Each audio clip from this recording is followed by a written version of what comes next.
let us now turn our attention to the fifth and final variation in our current understanding of these emotional leeches, the love bomber. This manipulator employs an initial deluge of intense affection, attention, and validation to quickly establish a powerful emotional bond with their target. This bombing phase is characterized by grand gestures, constant communication, declarations of soulmate status, and an overwhelming sense of being idealized and understood. However, this intense affection is not genuine connection built on shared striving. It is a calculated tactic to create a strong emotional dependency that the manipulator can later exploit to fulfill their unfocused wants. Consider an individual in a new romantic relationship who, within a very short time frame, showers their partner with excessive praise, declares them to be the one, and insists on spending every waking moment together. They might send countless messages, shower them with gifts, and create an intense feeling of being utterly adored and understood in a way they never have before. This overwhelming affection can feel intoxicating, but it often serves to isolate the target from their existing support network and create a sense of obligation to reciprocate the intense feelings. Tenet 2. Illusion of unfocused emotion. The intensity of the love can cloud judgment and create a false sense of deep connection. The unfocused want here is often control and dependence, achieved by creating an artificially strong emotional bond. Once the initial bombing phase has established this dependency, the manipulator may begin to subtly shift their behavior. They might start making unreasonable demands, become jealous or possessive of the target's time and attention, or even introduce subtle forms of criticism or control.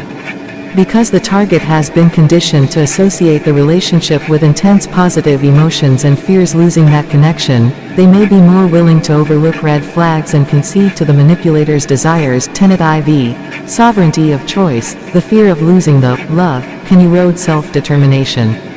The initial rush of affection becomes a tool to manipulate behavior and ensure the manipulator's unfocused wants are met. Furthermore, the love bomber might use the threat of withdrawing affection as a form of control. After the intense initial phase, they might become distant or critical, leaving the target feeling confused and desperately trying to regain the initial adoration. This cycle of intense affection followed by withdrawal creates emotional instability and makes the target more susceptible to manipulation.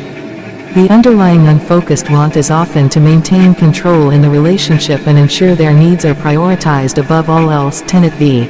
Necessity of removal. Such a relationship can be deeply draining and divert one from their focused path. As Oculi Abyssi, our vigilance must recognize this rapid and overwhelming influx of affection as a potential manipulation tactic. Tenet 7. Vigilance of the abyss. True connection, as our tenets guide us, is built gradually on shared understanding, mutual respect, and demonstrable worth. Tenet 8. The earned bond. We cultivate a strategic awareness of such intense and premature displays of love, recognizing that they often serve as a precursor to control and exploitation. Our pursuit of focused want is grounded in genuine connection and self-determination, not in the fleeting intensity of manufactured affection. In conclusion, the spectrum of emotional leeches, from the perpetually victimized to the intensely affectionate, all share a common thread: the exploitation of others' emotions to fulfill their own often unfocused wants. Whether through the subtle pressure of guilt, the dramatic displays of emotional manipulation, the self-righteous pronouncements of moral superiority, or the intoxicating allure of love bombing, these individuals seek to draw energy, resources, and control from those around them. Their tactics, whether employed singly or in intricate combination, represent a diversion from the focused pursuit of genuine desire and a burden on those whose empathy they manipulate. As adherents of the Oculi Abyssi, our understanding of these variations and their potential interplay is paramount.